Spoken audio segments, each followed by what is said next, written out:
live. Well, there goes the day.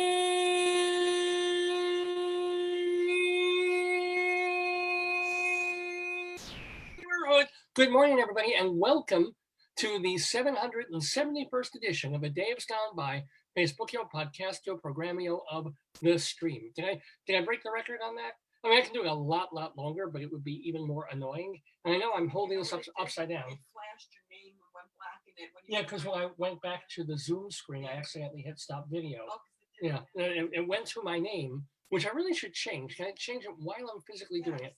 Let's see, where do I Go do? to participants. Go to participants. I'm a participant. And then I'm more, participant in part other things. More. rename. Rename. Oh, I'm going to be Dave's Why don't you just do DQ? Oh, yeah. Gone By. There. Let's see. Oh, am I renamed? Let's see. This is going to be exciting. Yes! Okay. That was a thrill, wasn't it, folks? Ladies and gentlemen, you're watching the 771st edition of this program, which mixes humor and talk and interviews and culture and all sorts of craziness. And we do it every Saturday from 9 until noon or thereabouts. And we have been doing it for 18 years, since October of 2002, when we went on the air on a Long Island radio station, which at that point was out in Merrick, then moved to Babylon, and then I moved away, and all sorts of things happened over the past 18 years, as they tend to do. But we're still here, still doing Dave's Gone By, now as a video cast for all you folks, but still essentially doing the same thing, except it's never the same thing every week, which is what keeps it interesting. It was, what were we watching last night? It was the David Letterman show on Netflix. The, what's he, I keep confusing it with Comedians in Cars Getting Coffee. Yeah, Letterman talks to people. I think that's the actual name of the show. And we saw one from 2 years ago where he talked to the great Howard Stern. And they were saying that, if it's been this many years and you're doing the exact same thing, it isn't going to work anymore, or it's not going to work for you anymore because it's going to get stale. And this has not gotten remotely stale for me. Because if I were to go back 10 or 15 years ago, which I can, we have the archives, and everybody, you all can see the archives at davesgoneby.com. But if I go there, a lot of aspects of the show will be the same, but we were doing very, very different stuff also. All those years ago, we were playing much more music. We were having segues. There was the news gone by back then, which I just don't have time to do anymore, where we were doing satirical stuff about the news. And we had some things go and come back, like we did the Wretched Pun of Destiny for a few years, ran dry in that well, and now we've been bringing them back. And we actually have a new Wretched Pun of Destiny this week, where we will be talking about, go figure, the elections. Oh, I hear myself talking about the elections already. That'll be one of our Wretched Pun this week. So some things morph and change and come back and go. We started, I guess it's probably been close to a year, doing our Today Yesterday quiz of trivia questions, right, about a certain day of the week, just for fun. I would just read questions on the air and give you guys the chance to type back the answers or just think of the answers to yourselves. And then was talking it over with my critic friend, Leslie Hoban Blake, and I thought, it might be fun to make this more like a quiz show with actual contestants and stuff. And over just the past couple of months, it has morphed into one of the more important parts of this program, because it was almost the afterthought when I started it. And now we get guests to do it, and it becomes like a quiz game, and you play against the guests. It's a lot of fun. And that's how things just keep evolving and morphing and changing and staying fresh, which is the most important thing. This is a fresh, brand new, live Dave's Gone By right here on this, October. It is not. It's our first November show. 1st November 2020 It's a show. cold November rain. I'm going to write down the people till I go, okay? Oh, and by the way, did you hear we have a new president? Just kidding. We don't know. Can you read this writing? Oh my God, why are you writing in orange? Hold on, let me give you one. Oh, we took all the pens. Joyce is going to take down, now, when I say Joyce, I'm talking about, of course, my darling and adorable wife, Joyce, who is on the sidelines helping. She doesn't want to be on camera. She doesn't want to risk her career by appearing physically on this program, but you can hear her, and she is helping with all the behind the scenes stuff. She does the watch parties, and she takes down the names, and she posts a whole bunch of things on our Facebook feed and during the week as well, and started us doing these stories, which I'm thinking is going to get us some more viewers as well. Stories on Facebook, where it's not just a regular posting. I don't know why it's different. I don't know why it works like this, but if you post a picture and then a quick mini Instagraphic thing, it goes up into a whole different area of people's Facebook pages and feeds. And they're sometimes more likely to see that than they are to just see if I post and say, hey, we have a new show this Saturday, please watch. So we're doing everything we can. And Joyce is instrumental in helping with that and troubleshooting the tech. I had to change my password again this morning. Just all these things that get in the way of what we have to do and what we want to do. That was really brought home to me this week when we started doing something, and I'm like, I don't really want to do it, and maybe we should, but it's a really good idea, something I really ought to do for myself. And Joyce wanted to do it for herself too. And so we bought condoms and we tried it. It didn't work, but we tried something else. There's a writer named Helen Sword. She lives in New Zealand. I think she was from Indiana, but Helen Sword, and she writes books, and she's written academic books, but also books about writing academically for the more general public, for grad students and undergrad students. And No, it's really for academics. it is all of her stuff. It's geared toward, I think, faculty, and I guess students too, but I think more faculty, Really, yeah, geared toward faculty writing. People who are going for associate or assistant professorships or tenure, or people who want to get published or articles done. And it's mostly very, very common sense advice that writers who aren't academics kind of take for granted. Cut your sentences down, streamline your thought, make things clear. Don't use a lot of jargon. Don't overload your sentences and paragraphs with extraneous verbiage, and say what you have to say clearly. And you can still get a very complex thought through, even through clarity, especially through clarity. I mean, that's all good stuff, right? And so she wrote a book about it. And one of the things that she does is basically for free. I mean, I'm sure she does services where she helps writers and tutors them and makes a ton of money doing that.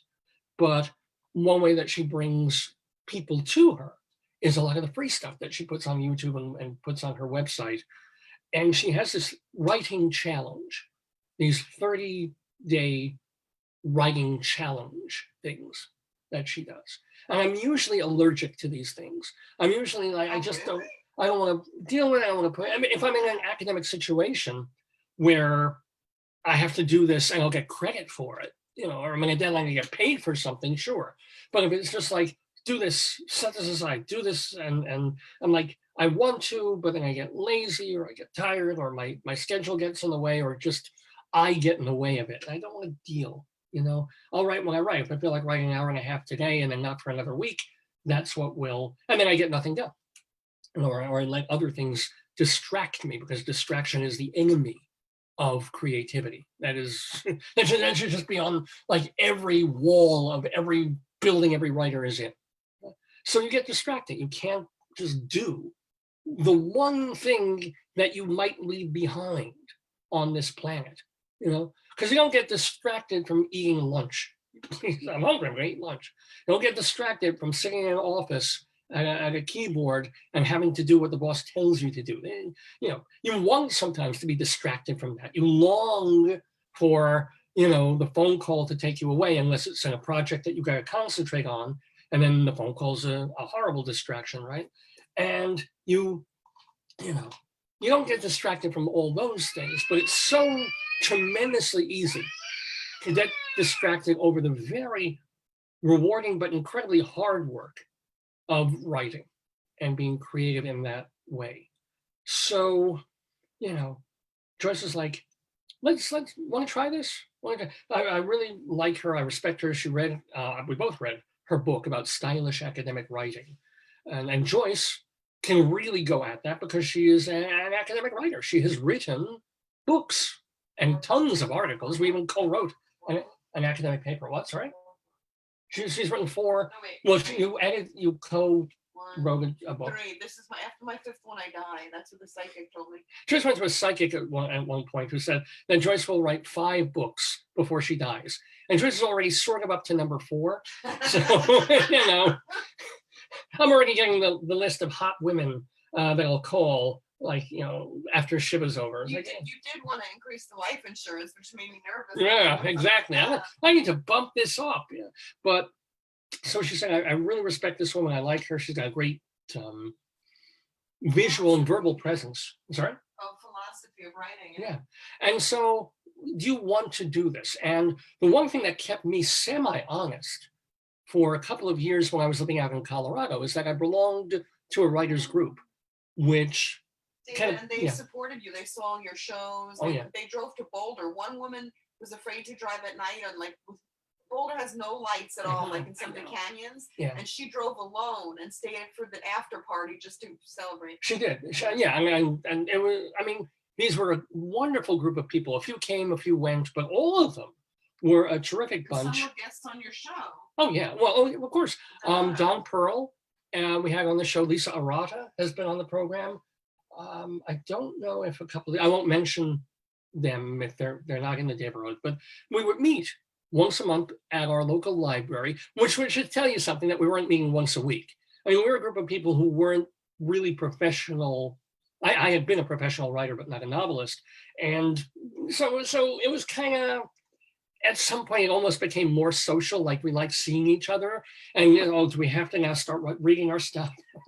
Do we have a deadline next? Oh, man, which is what happens. Somebody went up. Every week somebody went up, right? Because we were forced to. Yeah. I mean, people would dig back into like drawers of stuff they wrote 10 years ago and say, let me look at this like 90 minutes before our meeting and see if this is salvageable. And a lot of times it was, because many of us were very good writers. And it did force us. There's a couple of, you know, Lisa wrote a very nice novel that should be published. You want something? I've got beverages here. Shan, my friend Shan, she is a marvelous short story writer. And we're just begging her, what the hell are you waiting for? Send these out, get these, you know, even if you do it yourself now that everybody can self-publish in a pretty reasonable, easy way. Just get your stuff published. These are so good and you have enough for a book, do it. And you always hope that these kinds of writers groups will also do that, where it won't just be, I have a deadline, I've got to read. The musician join us, 10? Yes. I've got a book, you know, we all have to read, we all have to finish something, we all have to be ready to present and then get gently edited and proofread by our colleagues. We also hope that it would be more that we will spur each other on and someone would know someone at a literary magazine or journal, and someone else would know a book publisher, and someone else would have these great ideas. And that didn't so much pan out. But every once in a while, they would also come in and say, oh boy, you know, it's NaNoWriMo time, whatever the hell that is. Or there's this fellowship is going on, or this is happening where it's a challenge, and can you write a book in the month of February? I was like, no, I cannot. If I were on a mountaintop, you know, and I had a cabin with some indoor plumbing, I could probably write a book in February. Other than that, there's no way in the universe that I could, considering my life, right? So these would come and go, and then there'd be the spark of interest, and a couple of the others would actually try and do it. And, you know, the typical writer thing, they would get to page 50 or page 60, and then, yeah, because you start something, and you get about a quarter or a third of the way through it, and then just everything, and you've got to go back and then figure out what you're doing and where you're going. This is the only reason I think people like Charles Dickens and maybe Tolstoy did the books that they did, was because they had these deadlines recurring. They were writing for serial publications and oatmeal publications too. They would, yes, that's hilarious. And they were forced. They couldn't just go back and edit and go over and over and over. They had to move forward. There was something pushing them forward on the same project week after week, month after month, which is why, in Charles Dickens' book, sometimes you get a character who is one name on page 40 and then shows up on page 360 with a different name. It's the same, and it's just, he couldn't go back. He had deadlines on 3 different books he was writing. So he says, I'm going to keep going, right? And the books turn out classic anyway. But it is true, this would happen. And so, and it's why some of the Russian writers, they start and they go gangbusters, and then 1,000 pages later, it's still great, but you're kind of slogging through. It's like, well, what happened to the storyline is there's, read a lot about peace and a lot about war, and now where the hell are we? But Joyce said, well, why don't we try this? It's a thing where you write 25 minutes per day. You listen to a blurb first. Yeah, Helen sort of greets you with like a 2-minute welcoming speech. She'll do a little bit by read a little poetry, from Wordsworth or Tennyson or whoever, and welcome you, give you a kind of a feel throughout, which I barely even pay attention to because I'm working on something very specific. Oh, wow. And so she said, write joyfully. Well, this is not a particularly joyful moment, or, write mindfully. It's like, no, I'm praying today. I'm in this. It's hilarious. I do what she says. We just didn't write outside because we write at night. Yeah, and one of them is go outside and write. I'm like, no, it's 45 degrees out and dark. It's nighttime. But the idea that of setting aside, no matter how busy your day is, no matter how happy or pissed off you are, or how many errands you've got, or what you got to do tomorrow, or what you did, or anything in your head, is kind of like just, you watch this little quick video, and then the best part, she holds up a timer, right? She has all these different videos of her with a timer, and she makes a little joke or tells a little poem, sets the timer, which is sometimes like a little blue macaroon or a little owl timer, or a ladybird. My favorite tomato. All right, potato. We know. We thought that we didn't like ladybird. Ladybird, yeah. She has what we in America call ladybugs. Apparently, in other countries they call them ladybirds. Who knew this? Although when she showed her ladybird, I took my Johnson out. So, and she has these timers, and she'll set the timer, and you hear tick, tick, tick, tick. I'm thinking, is that going to go on for 25 minutes? But no, she lowers the volume slowly, and then you have not 30, not 45, not 10, but a 25-minute writing block where you are just going to sit there with whatever you're working on or something completely off your head or brand new and write. Yes. And just do it. Just go and be free and don't over it. Now, Joyce is working on a book, right? She is working on a real academic, not novel, a real academic It's not piece. a novel, it's an academic book for a UK press, so they're smarter. People in the UK, I think, are smarter than the US, so it has to be smart. I mean, I'm sure the UK people are very smart, and I am Anglophilic, but I think Americans are just as smart as anybody. Well, not 70 million Americans at the moment, but here's the deal. Thank you. Funny. How do you know I wasn't talking about the Biden voters, dear? I did, because you wore your blue hat. I did your blue hat. That's true. That's true. But so I do your fancy.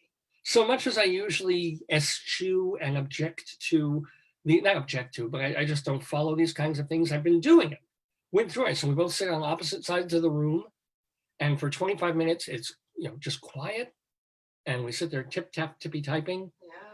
Yeah. And it has made such a difference in my week.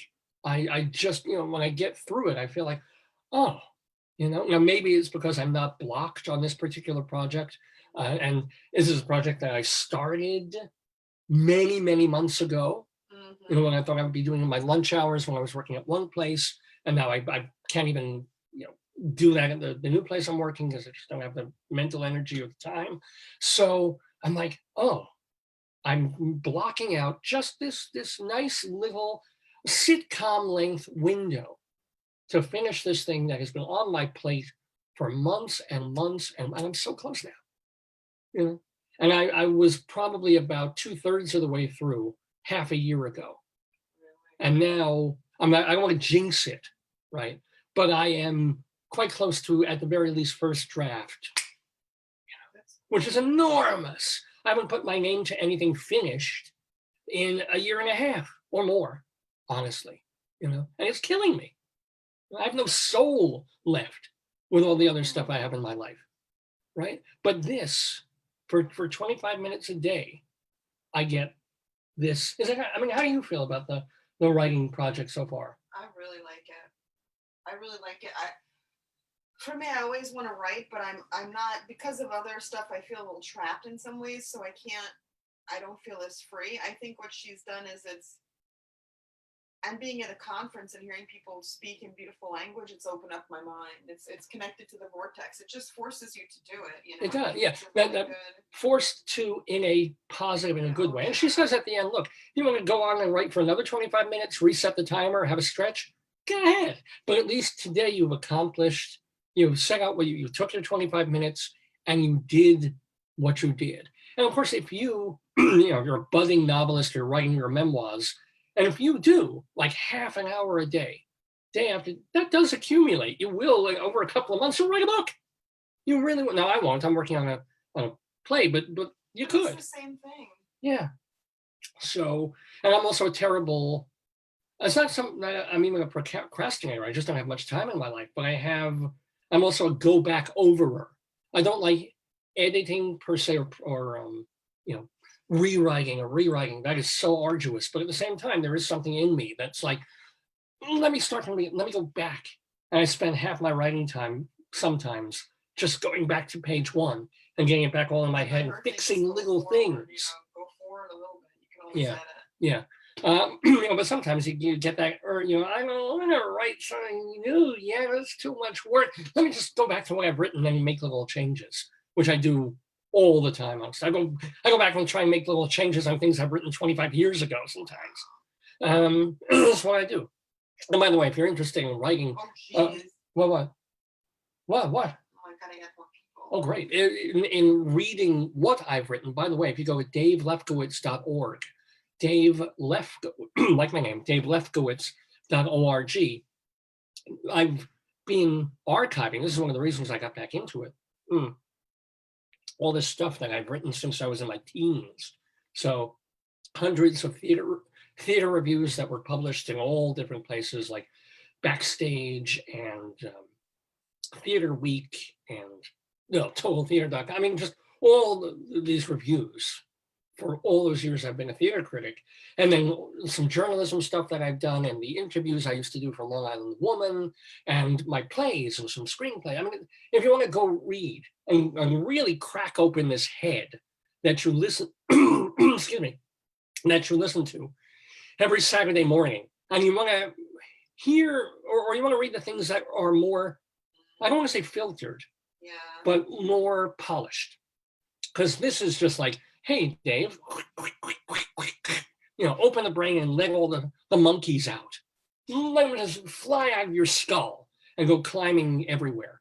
Which actually does bring me back to the beginnings of this program, because if you recall, or if you go back and listen, the first many, many episodes of Dave's Gone By were almost completely scripted. I tried to make them sound extemporaneous, but I would come to the radio station with a 30-page script for an hour show. I really would. And I would read, I have timings, and I time things all week and to get it down to within 5 seconds. And because I've been told all my life that I'm a better writer than I am a performer, than a person, and it's true. I'm, without being too vain, I'm a very good writer of a certain way. Maybe not a great academic writer by any stretch, or maybe not a great novelist or poet.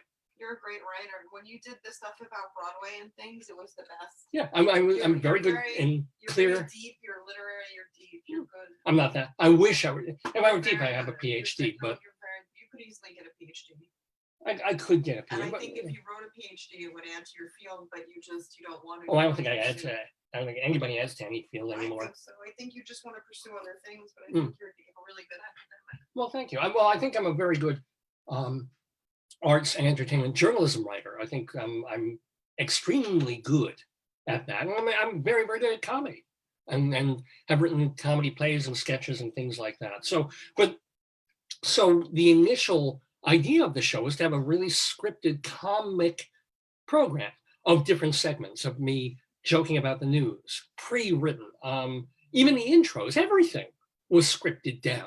And then I started making little inroads and saying, you know what, I'll do a bullet point here and I'll just talk, until it finally morphed to the point where I was comfortable to say, okay, you know, I'm gonna, and of course the interviews weren't scripted, but it wasn't meant to be an interview show from the beginning. I had very few interviews in the first year or two because it wasn't supposed to be that. It was a talk to other people show. It was a me talk show, me, right? As Howard Stern says, it's the id flying out. And then I just got more comfortable, and it was at Joyce's instigation to say, yeah, you can talk. You know, you're pretty funny just being you and off the cuff. And she preferred it, which a lot of people don't, but she. I think it's more natural. It is much more natural. But of course, my thoughts aren't shaped the way they are when I write them down. I don't come to a beautiful apex. Why should your thoughts be shaped? Well, if you're trying to make a point, I want to be talking politics today, and it would be very nice if that were very, sculpted and scripted, so that I knew kind of what I was going to get to, as opposed to here where it's like, what a week, I don't know. No, I do know. I've grown so comfortable with this other way of doing the program that for 3 hours or 3.5 hours a week, I get on here with a few pages that I barely even look at, and only a couple of scripted things: the Colorado Limerick of the Damned, the Wretched Pun of Destiny, the questions for the quiz. Everything else is just boom. And I don't even think it's like, oh, turn the mic on, turn the camera on, I'm here. And the mouth goes and the brain is semi-connected, not completely, but they're usually working somewhat in tandem. No problem. I would sort of feel hampered if I was just sort of sitting there, like auditioning for a role in something. One of your strongest suits is that when you interview people, everybody says you're a strong interviewer, and I think you would lose that if it was scripted. Oh, yeah. I mean, some of the questions, obviously, I glance at notes. I think my strong suit is the gabardine, because it holds together really well, and it's got a nice pair of pants with it. You're watching Dave's Gone By with me, Dave Lefkowitz, my wonderful wife, Joyce. It is Saturday, November 7th, 2020. By the way, we haven't even mentioned our special guest. So I'm going to tell you that as soon as we do our usual opening theme. Good morning. There goes the neighborhood. There goes my phlegm. There was much rejoicing. Didn't your meds kick in yet? We got David Lefkowitz here. He's a Long Island arts guy. He's got his own radio show. I want you all to really enjoy a wonderful program done by a fine artist. A glorious thing of unparalleled beauty. Dave's Gone By. Dave is one of my very favorite broadcasters, so keep on listening to Mr. Dave. Thank you, Joe Franklin. Yes, ladies and gentlemen, I am Mr. Dave, here for the 771st episode of Dave's Gone By, which we are calling Suppository. Yes, ladies and gentlemen, it is the suppository edition of Dave's Gone By. Do you know why? Yeah, this is probably not what you're thinking. Although if you're tuning in for our special guest, you can probably guess. Joining us on the neighborhood later, like a half hour from now, will be actually a guest that was suggested by our guest 2 weeks ago, Vince Giordano, where he said, or was it last week that Vince was on? Might have been. Yes. Remember he played against me. I think we scared him off when he played the quiz with Leslie and with David. He was a little, taking. Yeah, he was great though. Vince Giordano, a long-time jazz musician, band leader. He played with everybody. Wonder, and that's why they arrested him. But no, I kid.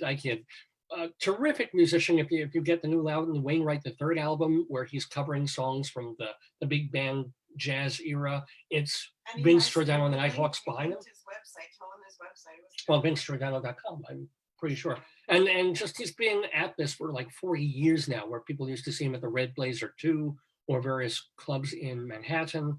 So great guy. And of course, very well connected with musicians in the jazz world. And one of the folks that he recommended that we get on the show, and I look at this guy's creds, I'm like, oh yeah, oh, absolutely, is another musician named Hank or Henry Sapoznik. Sapoznik, Sapoznik.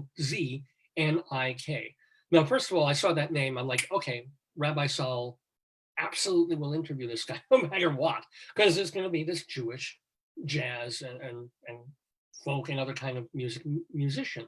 But even more so, Henry Sapoznik, kind of like Vince Giordano, is a musicologist. He knows a great deal and has done a lot of research and archiving of various types of music, and very specifically Jewish music and Yiddish and cantorial music. And he's written articles about it. He's collected. He's done CDs. People still do CDs and collections of his stuff. And he has also, I believe he won an award for this, even did a series for National Public Radio on the golden age of Yiddish radio. Well, I saw this. Rabbi Saul saw this. We were both failing. We were both over the moon about, we have to get this man on the show. We have to have Hank Sapoznik on Dave's Gone By. And of course, Rabbi Saul says, I will talk to you. You will not talk to him. I will talk to him. Says Rabbi, this is how he is. And I said, okay, Rabbi Saul, here's some questions I want you to ask him. Could you intersperse those? And he said no. But he usually does. He says no, and then he goes back and he slips a couple in. So yes, if you're waiting for Hank Sapoznik, he will be our very special guest in the neighborhood on Dave's Gone By. So if you're interested in Yiddish music and the golden age of Yiddish radio, he also does other kinds of music. He collected early like hillbilly country bluegrass music and did a CD on that stuff. Really, I can't wait to hear Rabbi Saul talking to Hank Sapoznik a little bit later in the broadcast. And speaking of other guests, we will have returning David Sheward and the aforementioned Leslie Hoban Blake doing the yesterday quiz, possibly talking to or playing against Hank Sapoznik in the game, unless we scare him off horribly, which we'll make an excuse. It's like we literally, there was one, who was it? Was it Chuck Me or somebody else? We wanted him to play the yesterday game. And he's like, no, there are construction workers downstairs and they're going to smash a beam and the house is going to collapse. I have to go. It was the Black 47. Oh, yes, you're right. It was, the Black 47 guy. Yes, I don't Oh, shame on me for not. Larry Kerwin. Yes. Larry, he was on. We had a fabulous time where he's talking to Rabbi Saul, and then he's like, "Oh, can you stay and play the game?" He's like, "No, the construction workers. It's going to turn to rubble unless I go downstairs right now. But this is fine. Bye." So we'll see how things go with Hank Sapoznik. But what else do I want to tell you? What else do I want to share with you all about what's going to be on today's show?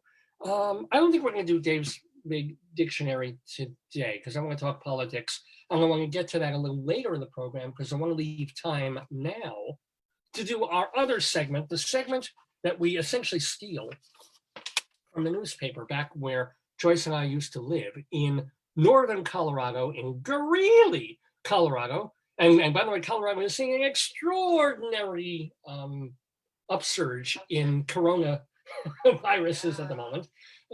So as the school tries to stay open, just send everybody home with masks and let them separate. Don't you get it, guys? It worked for a couple of weeks, but now it's the wave. Figure this out. Because so many colleges, what they're doing is, fingers crossed, they're keeping kids in school or halftime in school up till Thanksgiving. And then they're saying, don't come back after Thanksgiving. You'll do the final 2 or 3 weeks at home. You'll take the exams at home, and we'll fumigate and disinfect. And hopefully by January, the wave will ease and we can have a more normal spring semester. So I don't know why that this particular university has not made that decision as they move into code orange or whatever color they're calling it over there. But in happier news, the newspaper, the Greeley Tribune, which has been around for many decades, has 2 columns in it that are amusing in extremis. One of them has to do with phone calls that come into the Weld County Police Department. So the dispatcher that takes these calls from folks who are noticing something weird going on in their neighborhood and feel they have to call the police about it. Very often they don't. So those are collected once a week in Cop Log. Meanwhile, elsewhere in the paper once a week, our friend Mike Peters goes into the newspaper from 100 years ago, back in Greeley, Colorado. It was then called the Greeley Tribune Republican. And this was before, I guess, the state turned blue. But then he goes into the papers, and what were they writing back in 1920? What little tidbits were in the paper back then, and how do they look to us from the rear view mirror 100 years ago? So we lump both of those columns into a segment that we like to call Greeley Crimes and Old Times.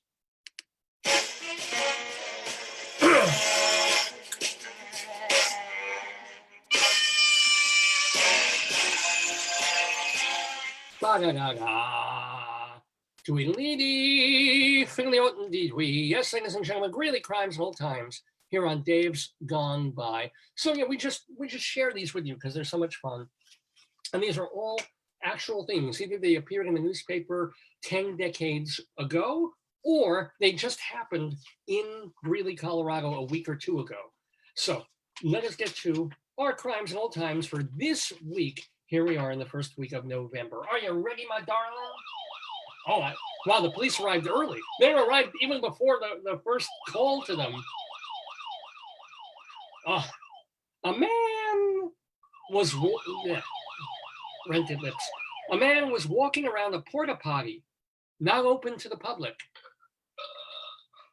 He then went inside after seeing someone in a car with security lights.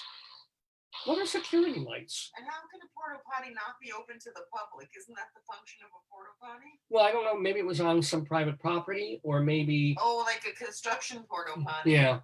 Which are the best porta potties? Because those construction workers make them really solid. You know. I think they make the real duties. solid as a plop. No, I don't. Sorry, don't go there. A caller on 12th Avenue said a man knocked on the caller's door at about 3 a.m. and said something about needing a doctor before walking off towards a clinic. I need a doctor. Some people, when they said they just need the attention. Yeah, but that's good. I mean, he knew what he needed. Listen. Yeah. He knew what he needed and he found it. That's something that really happens on really. I mean, he didn't ask to get driven to the clinic. He didn't ask for help or please call a doctor. He's like, "Hi, I need a doctor. I'm going to the doctor." Good. Well, but this goes on. This is cool. The caller, That's it, not it. the caller noticed what seemed to be drops of blood on the front porch. Oh, jeepers. No, it was blueberry juice from a food delivery. What? Okay, let me tell you something. Yes. You think that blueberry juice is blood? Well, You not at have a 3 big- a.m. You Yeah. have a big problem. No, 3 a.m. It looks like. It's like in black and white movies when we Blueberry were juice making is movies not in. blood. The consistency is so different. Well, because no, but if you see drops of something on the ground at 3 a.m., it's like we were told when we were making movies at NYU when we first started. If you have a black and white film, use chocolate syrup because it photographs like blood. You have to use ketchup or red. Raspberry juice. Raspberry, yeah. Is there raspberry? I guess there's I raspberry don't know. juice. That's so weird. Let's do an old-timey kind of a thing, shall we? We shall. I'm afraid, honey. Be very afraid. A group of Platteville schoolboys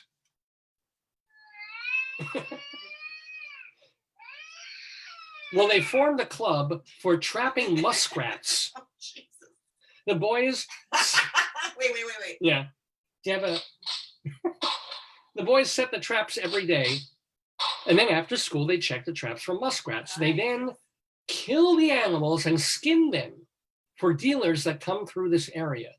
That's wrong on so many levels. So far, 56 muskrats have been trapped and skinned. God almighty. Call it Muskrat Day. You don't like it. You're very morbid-ophilic. You don't. Oh, I love a little Marmies. And by the way, I apologize to folks. Joyce, can you show me the list? I never even mentioned all the people who are tuning in to this episode of Dave's Gone By. I got more. Oh, yeah, she'll write more.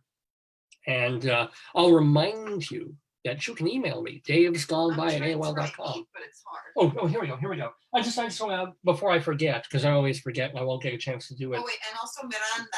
Welcome to Miranda. These are people who are watching the show. George and Stacy and Stephen and Adam, Scott, Charlie, Ken, Craig, David, Christine, Jake, another David, Janine, Danny, Eric, Patrick, Amos, Mike, Eric, and a lot of Erics, Bill, Sean, Michelle, Gina, and Paul. So, and there are a whole bunch of other people watching. We can't necessarily see all the folks in the feed and all the people who are tuning in, but we certainly do appreciate your eyeballs. I literally wrote welcome. Thank you.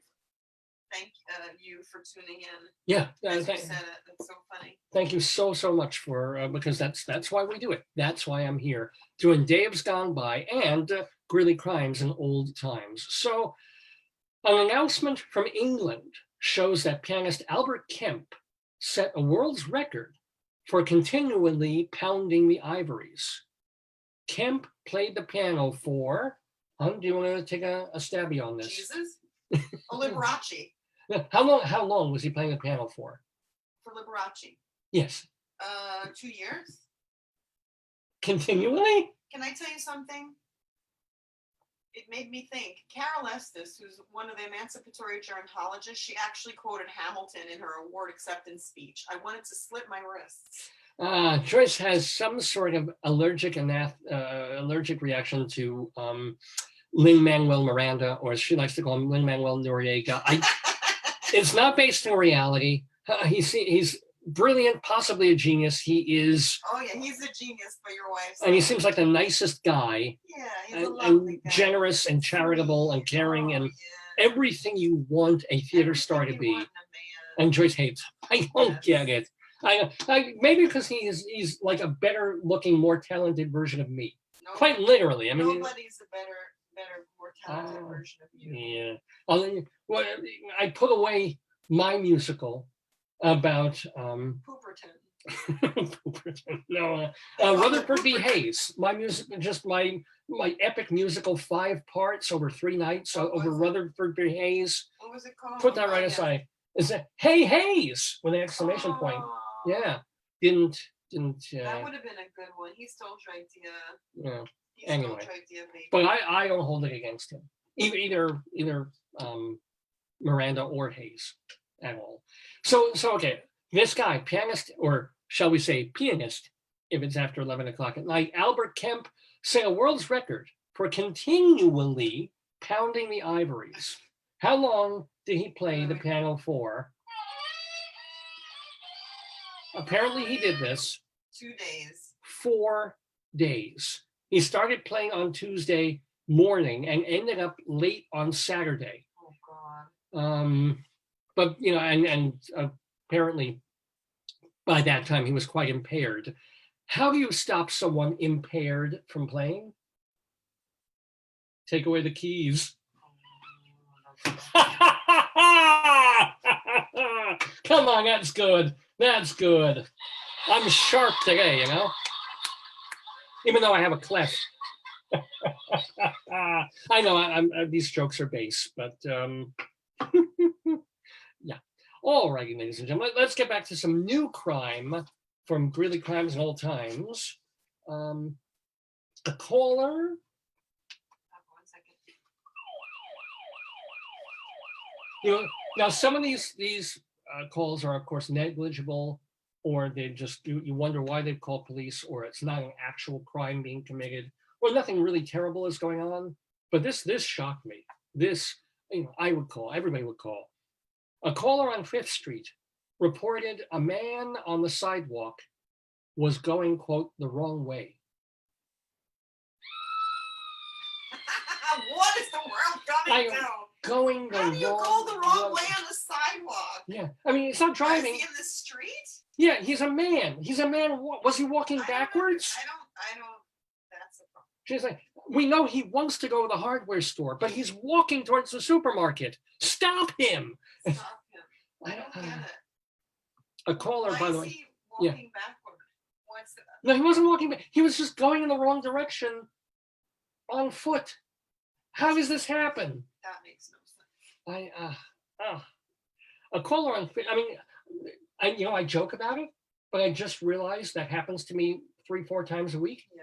Because if you go into the supermarket with your cart, you can go down an aisle the wrong way. They have these arrows, right? Half people don't pay attention anymore or never did. Is it so you're walking one way? Yeah. Arrow illiterate. You know? I didn't want to say that, but there's a huge wave of it. Well, all I'm saying is that if you do follow the arrow, you have a point.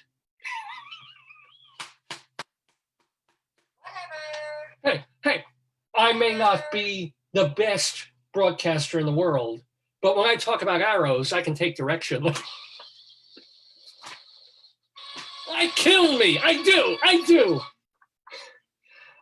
A caller, by the way, this is on Fifth Avenue. The previous thing was about Fifth Street. This is Fifth Avenue, and not New York. This is Greeley, Colorado. A caller on Fifth Avenue said someone kept oh, you okay? Yeah. Someone kept turning off the light in his apartment on purpose. Why are they calling police for this? We're in a global pandemic. If somebody turns off your light, Yeah. go on Judge Judy. So, For real. but this guy is like, somebody's messing with my light. Somebody's trying to, literally gaslight me. Yes. Police Oh, no. determined Yeah. he was running a portable heater, Uh, a microwave, and the lighting, causing the breaker to trip. Correct. There we go. Breaker 19, idiot on the landscape. Here we go. Oh!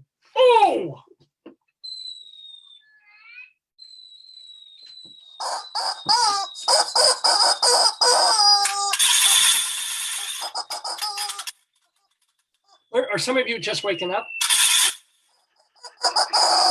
Ladies and gentlemen, we have a chicken alert. This is very important. This is when we have a story that involves a chicken of some sort. Chicken alert. And this is from 100 years ago. Thieves broke into the Home Dairy restaurant early Saturday.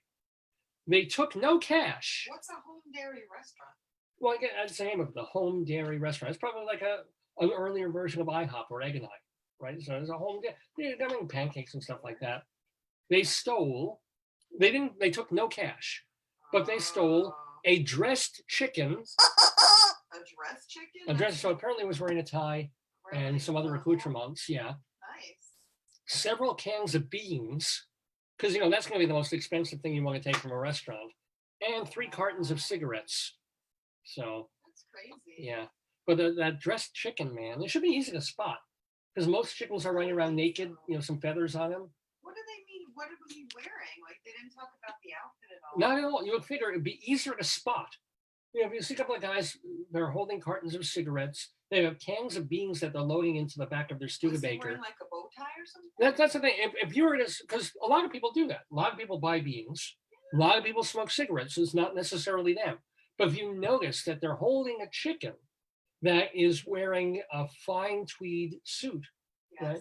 Or perhaps a bathing costume. It doesn't say how it was dressed. You would say, oh, that's probably them. Yes. You know what? This is very exciting here It's upsetting. on Dave's Gone By, on Greeley Crimes and Old Times, because not only do we have this previous chicken alert, but we also have a Lupton alert. Lupton.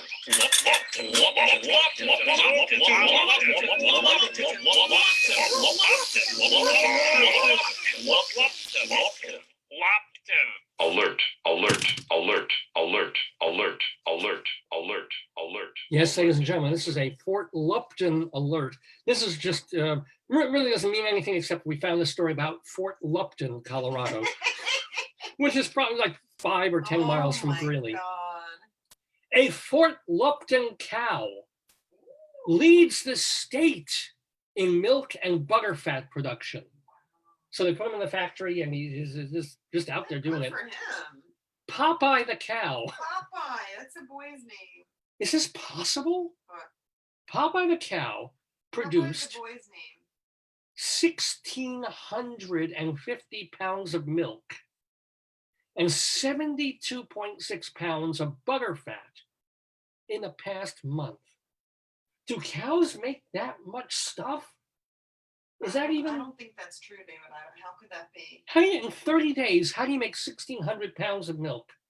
How much milk do you? Were you ever off? First of all, David, his name is Popeye. Yeah, well, So yeah. like that already. Maybe that says, the- like, that's not milk. You feed a cow spinach, No. it's gonna like the udder swells, you know, I don't like even the think muscles. that's true. Popeye was probably no. Yeah. That's not true. I'm Popeye the milky cow. Meow, I'm meow. Popeye the milky cow. Meow, I'm my udders are silky because I give much milky. I'm Popeye the. I don't even stop. I'm stopping. I promise. Let's do another crime before we get to some of the rest of the show, which will include our Colorado Limerick of the Damned, our Wretched Pun of Destiny. We will also be going off on this past week in the world in politics and our Today Yesterday quiz. What? There's nothing happening. No, really not. No, there isn't. We were supposed to have a president. The one thing that was supposed to happen this week did not happen. Oh man. Oh man. Well, I did my bit. Here we go. This is amazing. This cannot be true. Is it true? We had a chicken alert from 100 years ago. Yes. We also have a chicken alert from last week. Chicken alert! Chicken alert! I think I'm gonna get a heart attack doing this one day. Like 10, 15 years from now, I'm still doing this show. I do one of these alerts and I just keel over. What a way to go. Yeah, that's the way I'm meant to go. Chicken alert, ladies and gentlemen. An animal control officer responded to a caller's Oh my report. God, David. What? Insane while doing it. Yes, I do. A caller reported neglected chickens and ducks in a coop that, quote, smells very bad. The officers came, they found the animals looked fine, and he smelled very little odor. So, which is amazing, because even the best kept chickens and ducks, you know, you'd be around them long. I mean, we had dogs, and you knew we had dogs, and then they were pretty well cared for. So I don't know, but anywho. I just put a little chicken saying whoa. Oh, Cute. let's do. Did we do? I think we did. Yeah, no, we did that last week. I should have. You don't want the word of the chicken of the. Where's my? Oh, I'm not going to do Dave's Big Dictionary because I'll after all the other stuff, Yeah. there'll just be time where I want to go off on like the week and what happened. So I'm not going to make time for the dictionary this week. All right, let's do one more. Let's do one more alert. Okay. Wait. Easy. No. This is a boredom alert. This is a boredom alert. A caller on 44th Avenue reported a neighbor was trying to jump up and set off the caller's security cameras. It's like, you know, this is such a typical, normal, whatever. It's no real story there. That's good though, right? Isn't that good? They test your cameras for you. Yeah, exactly. I believe so. This is a more kind of normal, a boredom alert didn't work at all. Did it? See, I try new things, just went nowhere. Let's try this one. Police responded to 14th Avenue, where a man with a brown paper bag was screaming and pounding on doors. Maybe he was looking for those blueberries. That could be, or I'm thinking maybe he was saying, I really need to flush this. Would you let it in? Well, I don't know. Anyway, ladies and gentlemen, that on this November 7th, 2020 was Greeley Crimes and Old Times. Mr. Horace Greeley was no fool. I'm sure that you'll agree with me that Greeley was no fool. What he is getting at is that Mr. Greeley was no fool. Yippee-yi, yippee-yi, yippee-yi, yi-yi, yippee-yi, yippee-yi, yippee-yi.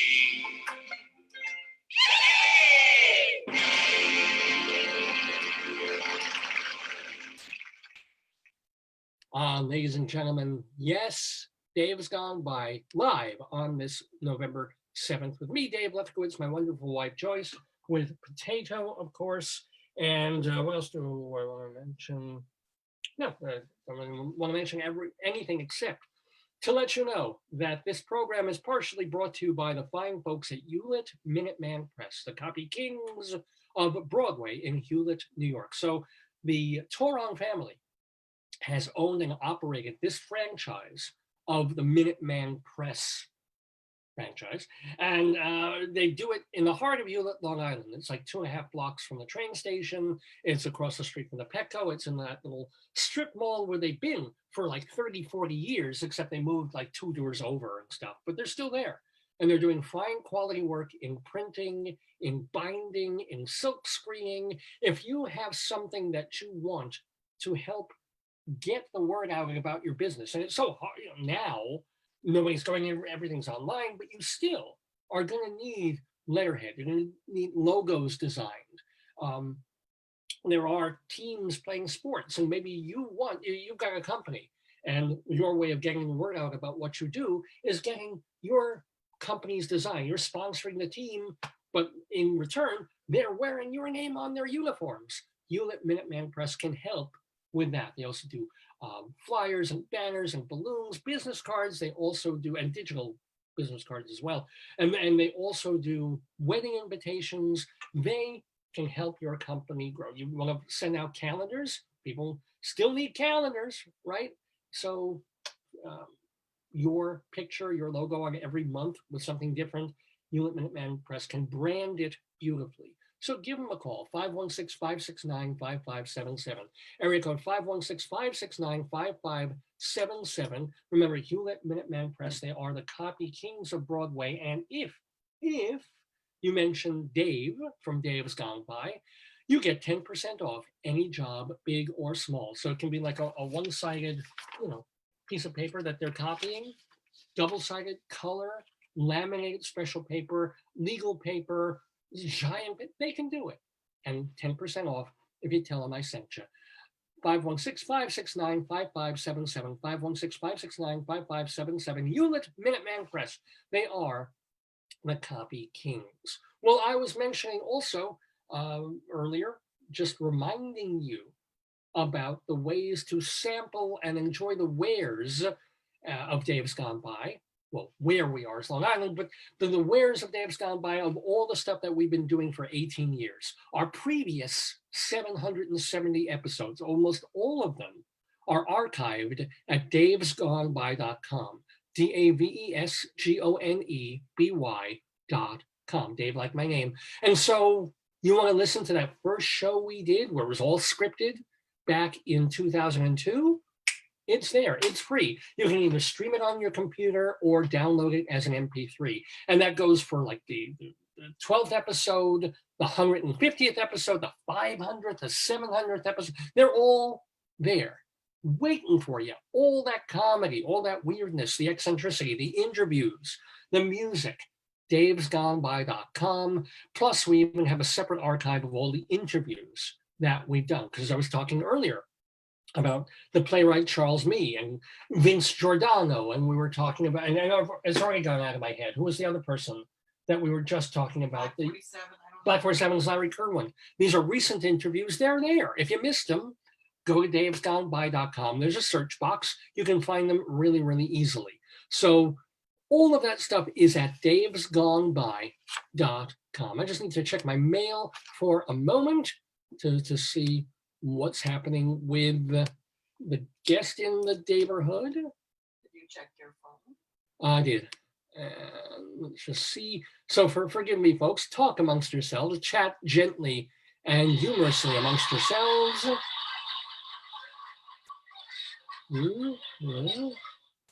Let me just, forgive me. And of course, this is running a little bit slowly.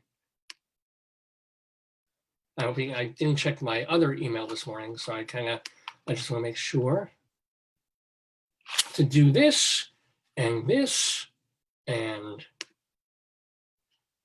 oh, would you mind taking this? Hello? Dum-de-dum-de-dum. Hello? We either got a call from our guest or we got a call, a spam call. Hold on one moment, please. This is the other problem. I don't get to play music. I don't get breaks on here.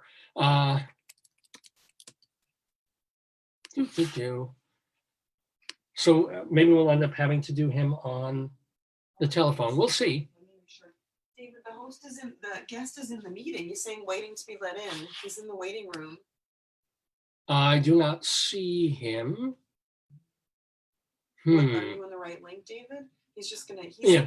So we've got a guest who's trying to get in. Well, so forgive me. Go get lunch. We'll be back in a minute or two because how do I resend him the link, which I just tried to do?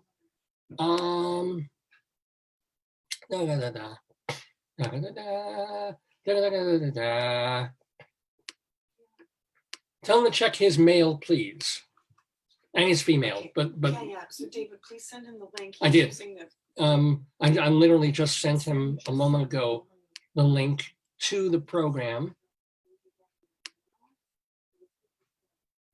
So, actually, I could play a little bit of. Where's my sent mail? Here we go. No. Yeah, that's the link. So yeah, tell him to check his email and his spam filter. I have a very let's see, David. So he should. I have a very David, sophisticated he's in the spam room. filter. Can you check and see if he's in the room? He's gonna check. I am not getting any participants. I'm not getting any. No. So ask him to please try again. Yeah, he's using the link that you gave him, and he's not in that. You might be in a different link, David. How do I find out what link I'm on? Because I can send that really quick. I don't know. How did you start the meeting? Sorry. Click on that link and see if you let yourself in. Can I do that? Yeah. Hold on one moment.